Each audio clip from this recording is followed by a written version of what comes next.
Right.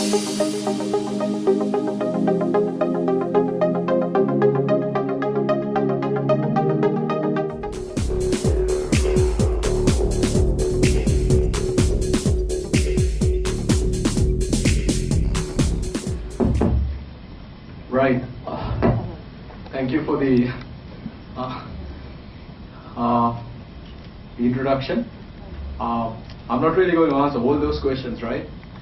I don't know each of you that well, but I'm just going to cover the privacy side of big data. So you would have seen David was into one side, so we have structured the day in a way that we are going to take different pillars related to big data, and we'll try to cover it. So, okay, let me quickly run through the disclaimer.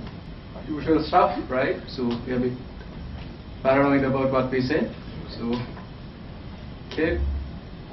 We see a lot of new faces here. I mean, I think we have more than 20 people. We have a different crowd we get for ISACA members desk, but here we see a lot of new places, people from new sort of areas, new sectors. So I just thought of giving an intro from my side. So 7+ years on the InfoSec. So I'm mainly into governance, risk and compliance. I have played different roles on different verticals. So some things that I'm interested in. Right. Okay. So, the topic for the day, big data. So, we are going to basically start off with some few interesting quotes about big data, upon some time back. Then actually I'll tell you why this topic, why tattoo, what do you mean by digital tattoo? I was having a chat with the speakers and some participants here while having tea. No, I mean, when you say digital tattoo, I also saw like there's another sort of tattoo, the tattoos that we actually put on our, body. Then again, now there's another variant actually called digital tattoo, where you just implant some sort of a chip, and it basically, it's like, you can change color, shape and all that. I'm not talking about that tattoo, right? So this is a different digital tattoo. I don't think we can really talk about any topic without really talking about the NSA, right? So I'm going to talk a bit on that. Then I was just thinking, whose digital tattoo we should talk about. So unfortunately, it has to be mine. So, right, don't hold it against me. Something on Facebook and some other technologies that I think all of us should be aware of, just to see your digital footprint. Right, then the implications and summary. Right, okay, some interesting quotes I see. I mean, if you just run through it. Okay, this is actually, this is from 2010.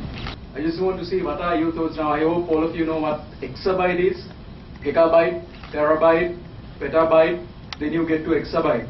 So just imagine until 2003, that was the amount of data we had. So but now, if you look at, but this is what Google was saying in 2010, right? How much data we collect now, how it has evolved. The second bullet is basically telling, I'm quoting, if I look at enough of your messaging and your location and use AI, you can basically tell where you are going to go. Do you all agree? We already know that, right? Google is actually ciphering through our messages and all that. If you really look into it, Google knows what are the things you search for. Google knows what you buy, right? If you have enabled your GPS tracking, or you're using any fancy Android phones, iPhones, then they know where you are, the things you buy, Google Wallet. So pretty much they know everything about you. If you look at the last bullet, right, it's telling, show us 14 photos and we can identify who you are. How many of you are worried? Yeah, at least one, right? So I'll tell you why you should be worried, right? If you're not worried right now, I can guarantee you in 10-15 minutes you'll be really worried, right? So just remember the last one, but if you really look at what Google have been acquiring during last year, recently they are, not very recently, some time back, they again acquired a company which is into image processing. So now they may no longer need 14, right? Again, Facebook. I assume all of you are on Facebook. Yes. 2 weeks back they were to change their privacy policies about this tagging other people. So I honestly don't know what has happened. There was a lot of debate. So how things are evolving. Right. Why tattoo? Right. So the reasons, if you look at, I mean, tattoos, they look really nice, right? And people use it for different reasons. Okay, this is actually a real one, not a digital one. So you get weird shapes, weird pictures, something local, right? To show your loyalty. So people actually put tattoos for different reasons, right? These are not Facebook ones. I mean, these are not photoshopped, right? These are genuine ones. You would have seen this. Right. How about this one? Yeah. He's telling he's awesome, but how he has spelled it, right? Fortunately, he won't be able to see it unless someone takes a photo and show it to him. But so the idea must be clear to you. So you put something. How easy is to remove a tattoo, a physical tattoo in your body? Can it be done? Anyone with tattoos? I know Sujit has one. Yeah. You just had a peek. Yeah. So, I mean, see, now I think with the advancements of medical science, those are removable with laser treatments and all that's there. But a very painful and costly affair. So imagine, I don't know what this guy has to go through if he is to rectify this mistake, right? So I think all of us agree, whether we like it or not, right? Whatever you do, someone else is watching it, someone else is capturing it, God knows what they're doing with it. So I don't think I really need to run through the joke here, but you get the idea. So David talked about the Snowden episode, so right. So but there's something really interesting coming from it if you really look at the implications. Today morning I heard on BBC, I think the Brazilian Prime Minister or the President, they were supposed to have a meeting with US next month. They have cancelled it. She has cancelled that meeting, arising from some leaks that Snowden has said whatever the CIA is monitoring or snooping on her mail and text messages. So based on that, she has cancelled that meeting, right? So just imagine the amount of data that they are collecting, and because of that, things like this are happening. So, you know, but then again, I mean, whoever who's in the security community, if you're really into InfoSec, I mean, I think long time back, we knew this, right? So this is nothing really new there. I mean, unless otherwise, you know, you are not really aware of it. People really panic when they heard, you know, someone is really monitoring what they do and whatever they say online. But there's absolutely nothing new here. I mean, there's another, there's an author, actually he writes on USA, whatever the secret wiretappings, NSA, about this snooping, all that, guy called James. He has written, I think, 2 or 3 books. So if you have time, just run through one of those books. Some books written in 1980s, even they tell about the NSA's capabilities. So what they can do and what they are doing and all that. The David guy, former CIA director, I think. So I think all of you know what happened to him. So imagine this guy was heading the CIA, and he used email. He didn't really send emails to his mistress, but he used another mechanism to communicate with his mistress. But then again it came down. I mean, FBI traced it back to them, and that guy has to go home. So see the amount of monitoring they do, and imagine now we actually think, you know, that you need to really send an email for someone to monitor it. But in this guy's case, he used anonymous accounts. He just logged into the account. He just typed something, kept it as a draft. So then his mistress also logged in. So he just went through it. So again, another side of US government managed to actually capture it or trace it, right? So if you really think, you know, you really need to hit that send button for someone to track it or trace it, no. We have gone past that era, right? So is it only the NSA? Obviously you know the answer, right? I mean, everyone is doing it. If you look at the amount of info that Google knows about you, It's really, really, really scary, right? I'll run through a few examples. I actually found this yesterday on Twitter. I was looking for some interesting things people have, said about all this Snowden episode and where the NSA comes in. So indirectly the implication is, now because of social media, NSA, for them, doing their job becomes really easy. We basically say, okay, whatever, Paragon Patiran checked in and I killed him. I don't think the NSA is really monitoring me. But, So, yeah, think, right? So we actually make it very easy for them. And then David was telling about this telco data. Obviously, all of us know telcos know where we are, right? I mean, a lot of interesting things here. So, which make things really easy for the intelligence community. So he's really telling, he's not using Facebook, he really wants NSA to work, right? So if you look at, I mean, if you generally take few Facebook accounts, you will see they'll tell where you work, what you do, whatever things you like, your parents, your kids, everything is there. So what we are looking at, the ultimate result, I mean, this is really my point of view. Previously, I really honestly don't know where we would stand in maybe even right now or maybe 2 years, 3 years down the line. We are looking at somewhere like, everyone knows what the other person is doing, right? You can't really hide behind something and, so say this is applicable not only for individuals, right? This is applicable for individuals, this is applicable for organizations, this is applicable for governments as well. So gone are the days, where you can do something and you can hide behind someone or something and pretend that you never did it. So someone else has captured it, it's already there. So the good side of it, we are basically moving towards whatever we have been preaching about, governance. So the social governance, things become really transparent, people would know what other people are doing, what organizations are doing. There will be a lot of active dialogues will be created. So that's a good thing, right? Okay, fortunately you guys can't really see it very clearly. I really like the idea.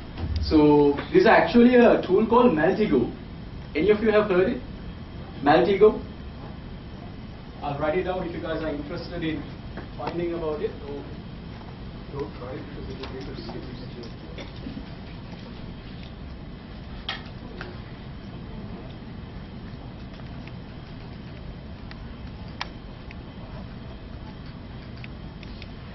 Okay. Right.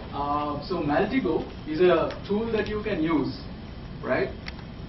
You get a commercial version as well as you get a community edition. So you can pretty much search on anything. So if you, I mean, in this case, what I done is I just queried my name. So it tells you where I have lived, all the addresses and phone numbers, whatever, wherever the things that I have written, articles, blogs, wherever my name is mentioned, even some links to Facebook, all that, right? So, are you guys worried about it or what? How this can be used against you? Yep, just switching off my phone. Sorry, okay.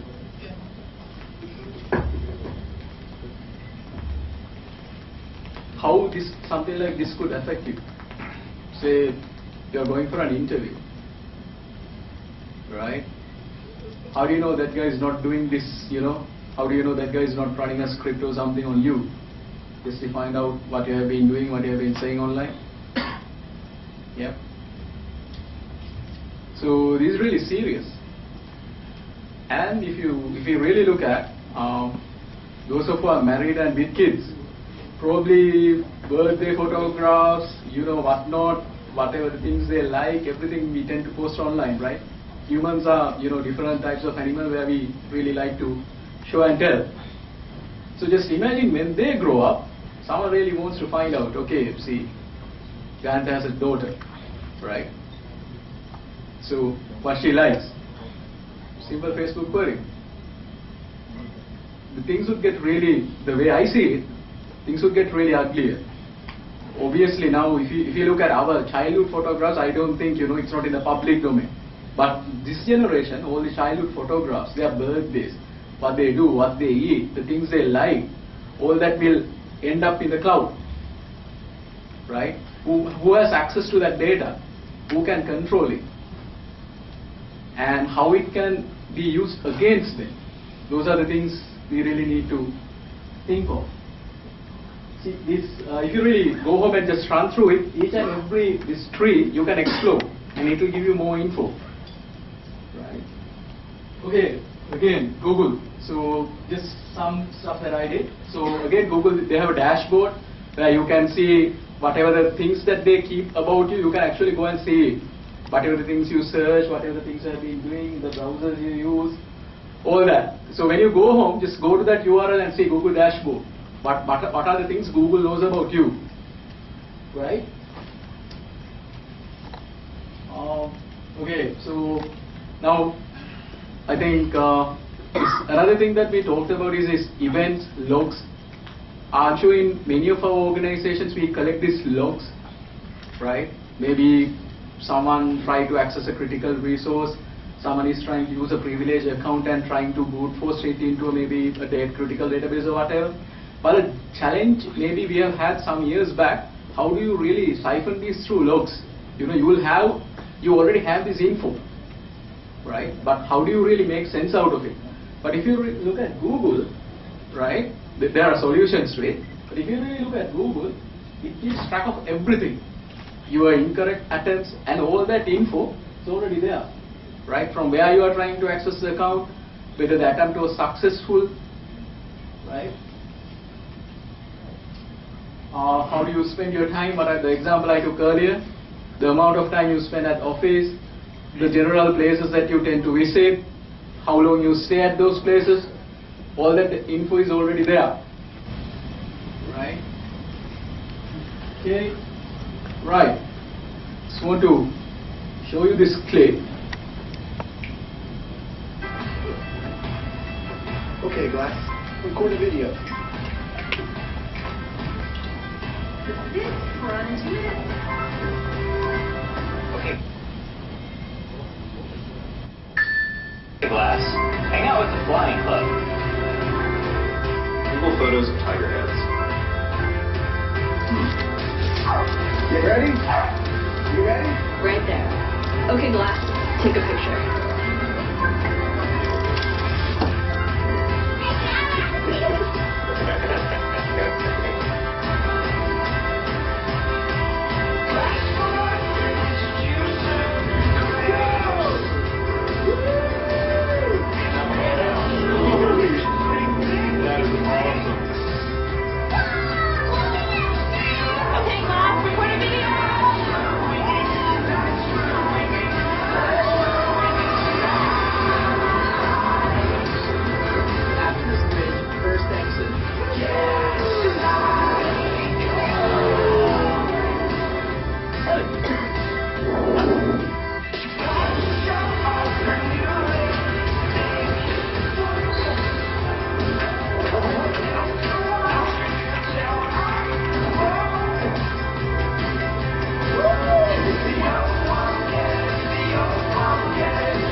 Google jellyfish.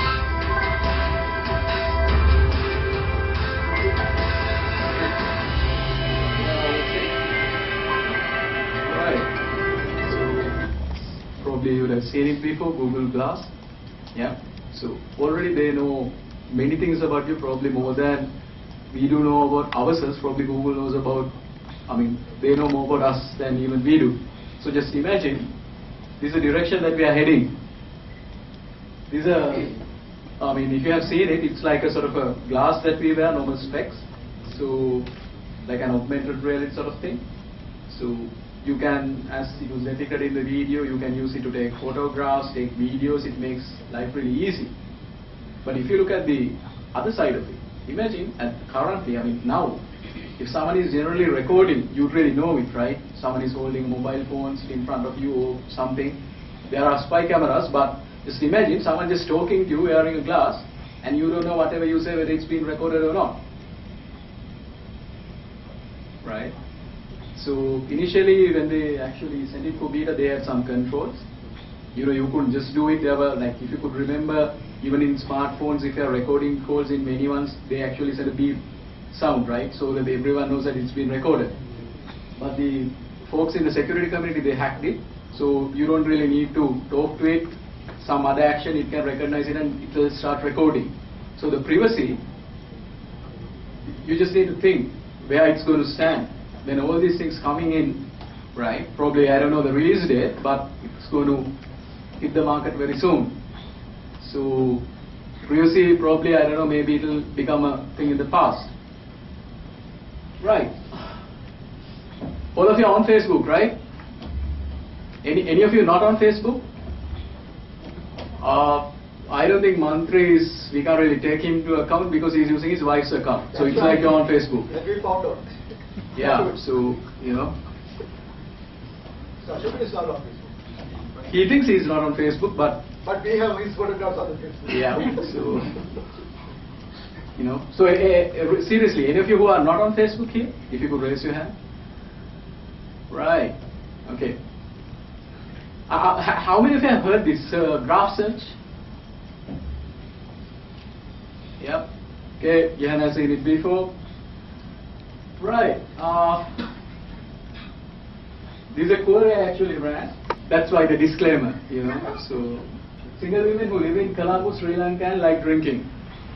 So I worried right now. These people are not my friends. These are who are the people who have put their likes, dislikes, and where they are from. That's what it is. This is in public domain. Okay. So you can use it for other things as well, right? So I just wanted to get something you really, you know. So this gets more interesting actually. I was just trying to, you know, pick someone who would match my profile. Live in Sri Lanka, like drinking and hacking. So you can be very specific, right? This gets more interesting.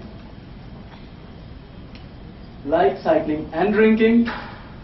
You know, if you're into cycling, cricket or whatever, you can be very, very specific. Right?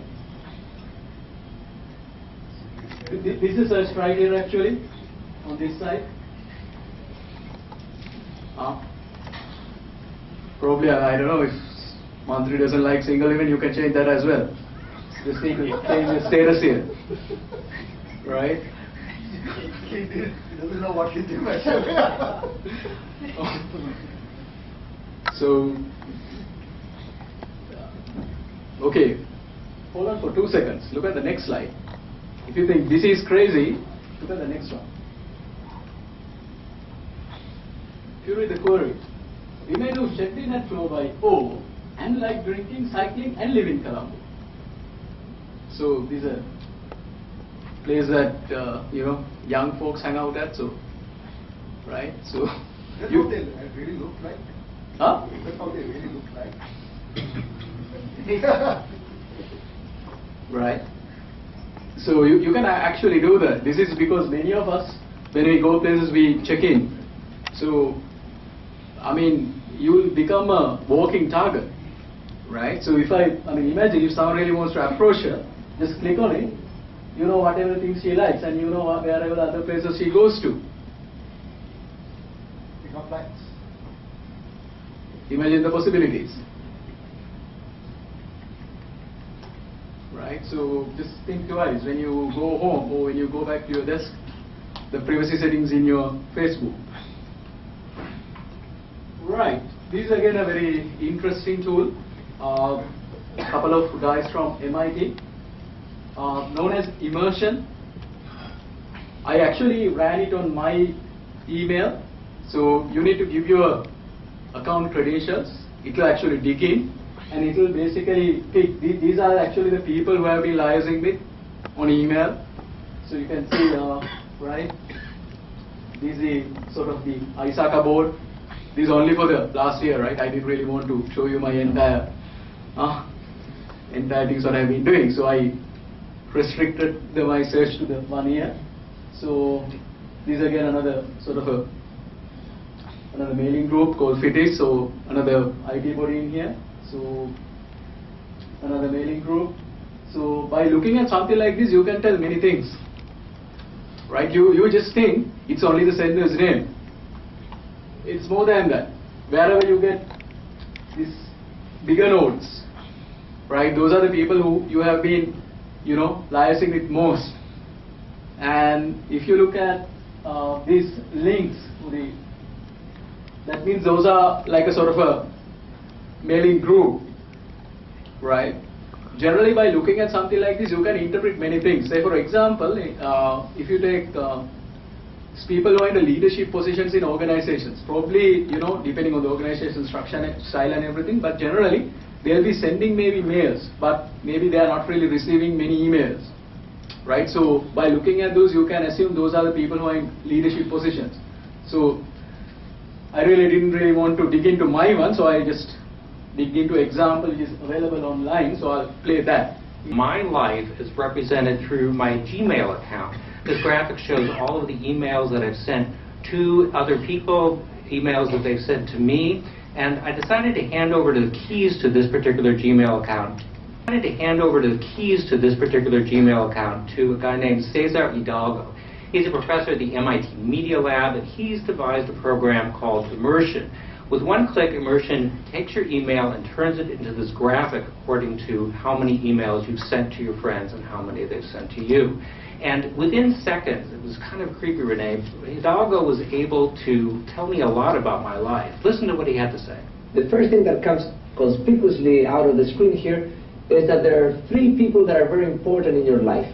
And Larry, looking at the screen, I assume those 3 people are represented by the 3 biggest balloons on this graphic, 2 blue and 1 orange. Exactly. Hidalgo could see that I email a lot with my girlfriend, Anita, my son, Seth, and also with a close friend named Scott. But we're just looking at the amount of email traffic here, right? I mean, I can see these circles, but I mean, we can't see what you were saying to these people. Well, right, but that's the point. Without having to sort through all of the content of the messages, you can still see really important information about the nature of my relationship with these different people. Cesar Hidalgo looked more closely at my exchanges with my girlfriend, Anita. This is a relationship that started around the beginning of 2010, and it was a little bit timid in the beginning, and then the relationship intensified. I think that's enough about my relationship with my girlfriend. But by looking at the frequency of our email exchanges, Hidalgo mapped the progress of our relationship pretty accurately. Now, here's another example. You looked at my emails to my son, and this pattern should be familiar to a lot of parents. So you see, you have sent Seth 488 emails, and you have received only 192. So basically, for every 5 emails that you send, he gives you 2 back. I'm wondering if an analyst might look at that and go, oh, of course, child and parent. Right. But I do see a bunch of green balloons here that are interconnected by a web of lines, and they all seem to be linked to your close friend Scott, which I can tell because there's Scott, and he's in a very large... He's right in the middle, right. Yeah, so what does that mean? Well, to me, this is the most interesting part. Immersion brings out groups, networks of people, and when Cesar Hidalgo looked at this, like a trained investigator, he instantly guessed what that would mean. The fact that they form a tightly knit group, it tells me that probably you guys either went to school together, or you participate in sports together, or do some sort of activity as a group. Once again, spot on. These guys are part of a kayaking group that I belong to and that my friend Scott introduced me to. So he's honing in on the nature of the relationship just by looking at the to and from information. Right. Although I must say, he probably didn't figure out it was a kayaking group. No, he could just see that it was a sports group or something like that because he could see that it was a bunch of guys. And again, it was a wild guess on his part, but it was right. It also shows the power, Renee, of not just looking at my contacts, but also looking at my contacts' contacts, because all of these guys were emailing one another in addition to emailing to me. How different would things look if you and your friends were up to no good? Plotting a crime, for heaven's sakes, or God forbid, a terrorist act? Well, you know, that's true. You would probably see a similar web of connections between the leaders of any group and its various members. And this is why intelligence officials emphasize they don't just look at collections of phone numbers and draw a conclusion unless they have a suspicion that somebody in these groups is connected to terrorism somehow. They don't investigate groups of innocent people, they say. So, Larry, how particular is this sort of thing? Won't my email patterns look a lot like yours? I mean, lots of messages to my friends, that sort of thing. Right. We all have close friends in the center of our networks, and no two networks will be identical. But Cesar Hidalgo has looked at lots and lots of patterns, and he says these patterns are unique. They're kind of like a bit of personal DNA. Obviously, there's probably only one person that interacts first with Anita, then with Seth, and then with Scott, you know, and that's you. Bigger question, if this information is so valuable, could it not be argued that it's foolish for law enforcement to ignore all of this metadata? Yeah, it would be foolish. I mean, it'd be like trying to be a journalist without using the internet. You'd be ignoring really important information that characterizes modern life. Government investigators say this is the kind of information that we need to get in order to find criminals and terrorists. The challenge for the courts and for Congress is figuring out whether the availability of all of... Right, let's stop it there, but if you just search for immersion on Google, just you can do it online, you don't really need to install anything.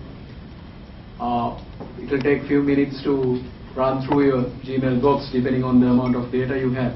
How many of you really delete whatever the messages you get into Gmail?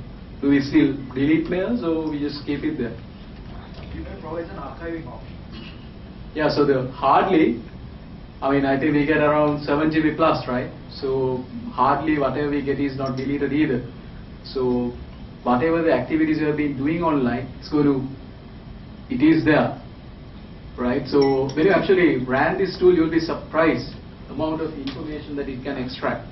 You can see, I mean,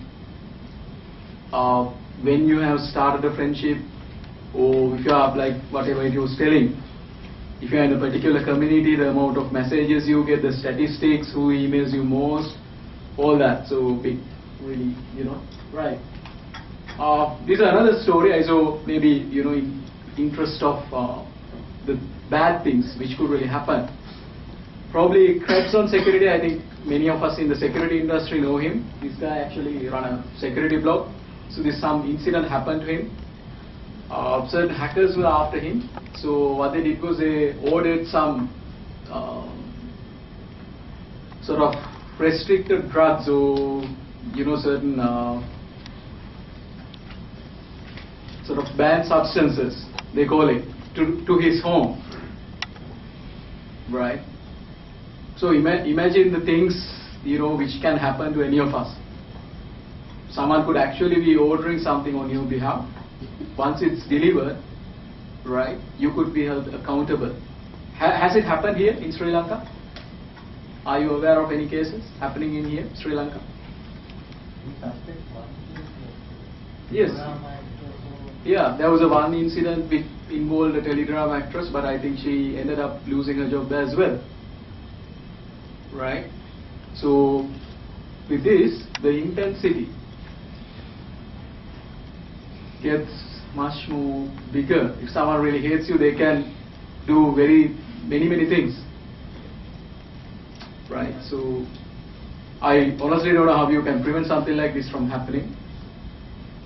But just be aware of how things could really go wrong. So if you look at the governments are affected, David was actually talking about how Obama leveraged on big data, right, to his advantage. I'm just going to talk about the opposite side of it. Now again, all these things I can do because of big data. How many of you believe if you do something online, can you take it back? If you put something to Facebook, can you take it back? Or the damage is already done? Yeah, what are your thoughts? Now this is the site established to, you know, to show the Obama's election pledges to the public. But if you can see this particular URL, if you go, it doesn't really work, right? But again, there are ways of, I mean, there are sites in the internet who spy the other websites. So you can actually take a snapshot and go back and see what was really there. So if you go back and do that, what was actually on that URL, so these are Wayback Machine on the internet, so you can use this to, see how your say for example your company website, if you want to see how it has been 5 years back, you can actually use this and see. It has snapshots taken. So this is how the site looked like. In this particular URL, this is what was there. One of the Obama's election pledges, right? Something on protecting whistleblowers. So all of us understand why it's not there right now, right? With the Snowden episode, so suddenly this went off, all this content. Right? So this is not a problem, or something applicable only to individuals. Organizations are affected, government are affected. Whatever the things you put online, there's if you try to take it back later, probably it will not really help you. Right? You can actually do exercise. Create a Facebook album, upload a couple of photos. Once you do that, you get this something called permanent link, where you can share with even the people who are not on Facebook, right? Delete your album, use that link, go and check whether that photos are still there, right? Do that and see. So first create an album, upload couple of photos. Then on the lower side, you will see on the lower left-hand corner, I think. So you will get a permanent link. That link you can even share with people who are not on Facebook.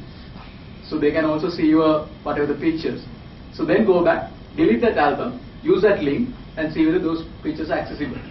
Right? Okay. So Minority Report, I think most of you have seen this movie.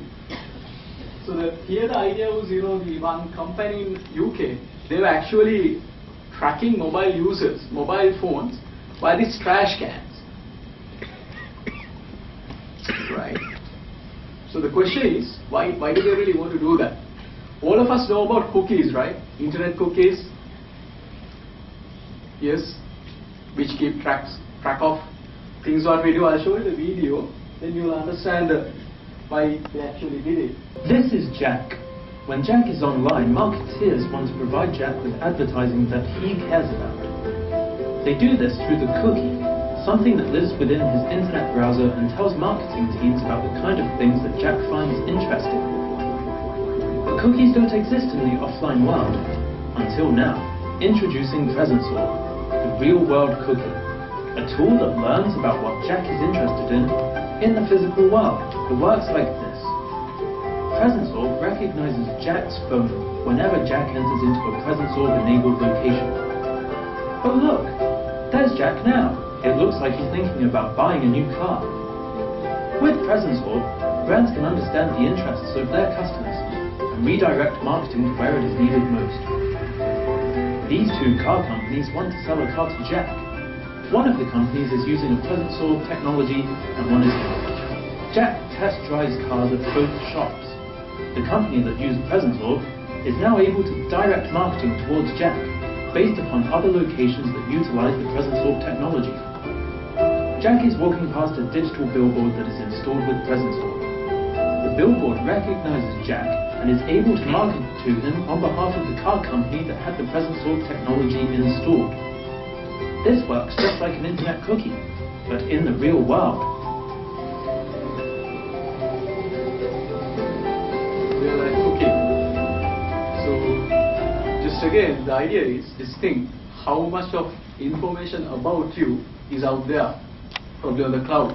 The question is, do you know who are the people who have access to it, what they do with it, who else can access it, for what purpose they actually collect that data, and in case if you really want to delete whatever the data about you, can it be done? Another example, I just want to show you how organizations are affected, right? So initially, first few slides we looked at how individuals are affected, then the last one how governments are affected. Now I just want to show you, this is again a video from John McAfee, one of the co-founders of McAfee.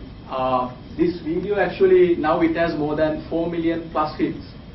He has a YouTube channel, bit of an eccentric guy. So just have a look at it.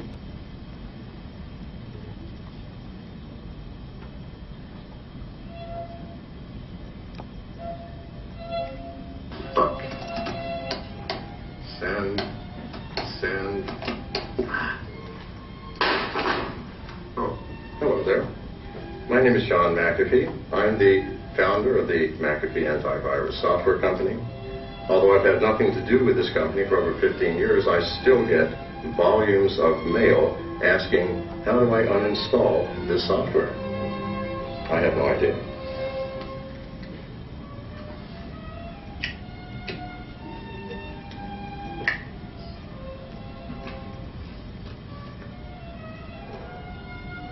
I really need to quit. As I said, I've had nothing to do with McAfee software for over 15 years. I've had more pressing things to do. But recent events have made me change my mind. I've had, over the years, many responses from users who are complaining about the... Stop it there. But the message here, right, when that video really came out, it attracted, currently it has more than 4 million plus users and considered as one of the social media disasters, right? I can't really play the rest of it. The language and the graphics get really, from bad to worse. So you can actually go home and have a look at it, and you can see what people have, the comments people have said about it. So the idea is, just imagine, just because how one person says about your company, the brand, the damage to the brand, right? And in the past, when something we have seen in locally, when something bad goes on the papers, a couple of years back, people used to collect all the papers, right? We have seen it before, right?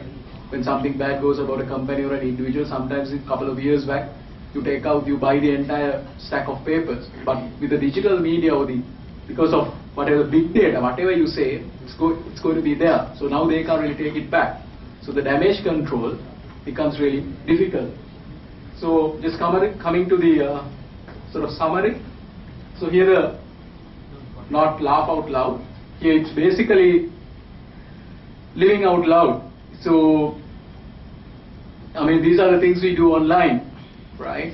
Which creates a sort of footprint about you or about us. Whatever the things we like, whatever the things we do, whatever the things we say about other brands, other individuals, all that. It's going to sort of be there forever, right? Like immortality. So that's why the topic, digital tattoo. So it's like tattoo carved on you. Here the interesting thing, even after you die, right, it's going to be there, right? So the question would be, what are you going to do about it, right? So especially maybe to be more careful with when you post pictures of the small ones. So for them the problem would be much more bigger than what we have to go through. So can we not use it? Is it an option? So now you saw the bad side of it, right? So not using it, is it an option? What do you all think? Yeah. So a few minutes back, Mr. Asokan was saying he doesn't have a Facebook account, right? Probably he may be not running it, someone else may be running it. We don't know that. So Sujit Christie may be having 2-3 accounts or profiles. You wouldn't know unless you search for it. So I don't think not going there is not really an option.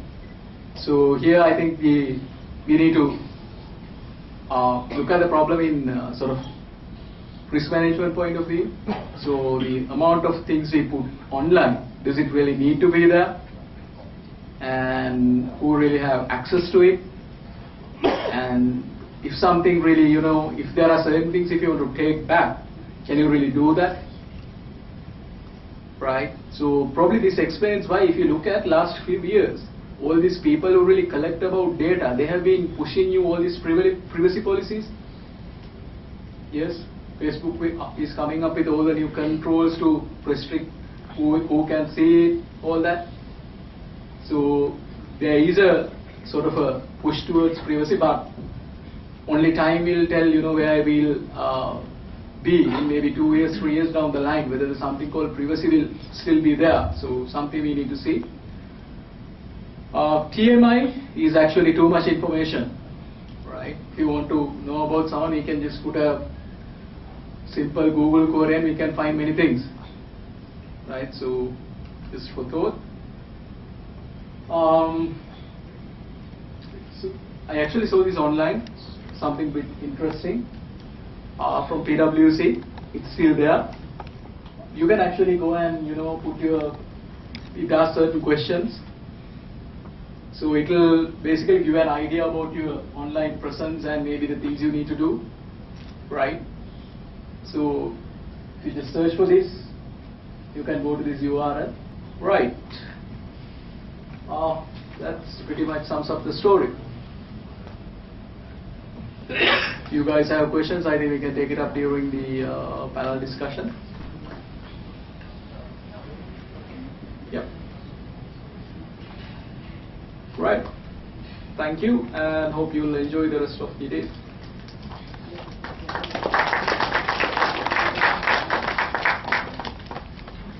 Thank you, Mr. Parakum Pathirana, for the interesting presentation on digital tattoo. Even if you die, the tattoo will still be there. So next up is actually, as I told you earlier, we have a referral draw. We have actually quite a few referral draws today. I would like to invite Mr. David Wanavidodo for the first referral draw. We are going to hand over exciting gifts today. First up will be a free official ISACA Sri Lanka chapter t-shirt.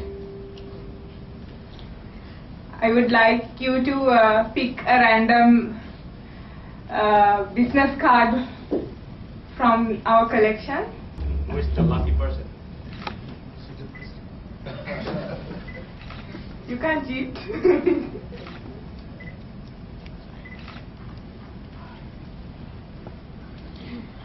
The lucky winner of the ISACA Sri Lanka chapter official t-shirt is Mr. Samantha Sirivardhana, Head of Process and Systems, John Keir Stockbroker.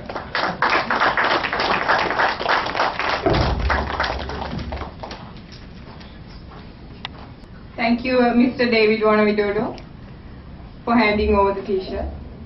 First time actually we thought of having a go at social media. So big thanks to them, Digit, and Oracle and Sikra, and all of you who are actually, came here. Again, we want to tell you what interesting things that we do at the chapter.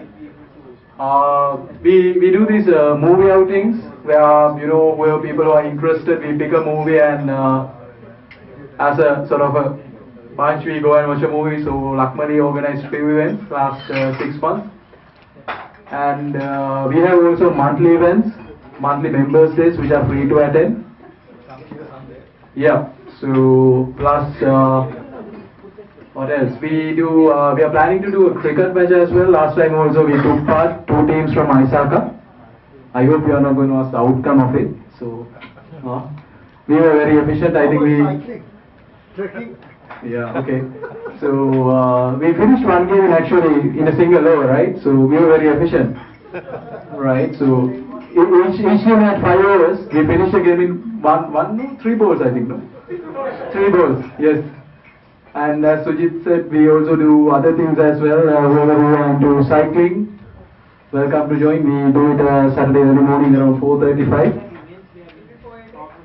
Yeah, every poet day as well. So. And sometimes we sit and talk as well. Yeah, sometimes we sit and talk and have a drink.